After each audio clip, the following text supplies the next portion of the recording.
Guys দেখেন ভিডিওটা আবারও একটা সারপ্রাইজ ভিডিও নিয়ে আসলাম। আমার মনে হয় একটা বাবার জন্য এর চাইতে সুখের কোনো সময় আর হয় না। দেখেন বাবা বিদেশ থেকে বাড়িতে আসছে তার সন্তানকে না জানায়, সন্তান বাবার না দেখিয়া গলা জড়া কানতে শুরু করে দিছে। দেখেন পুরো ভিডিওটা, আশা করি অনেক ভালো লাগবে।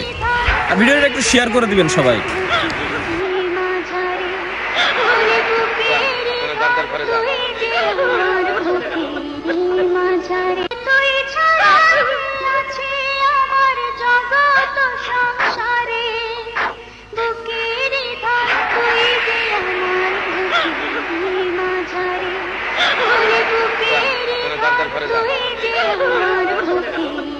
মাঝারে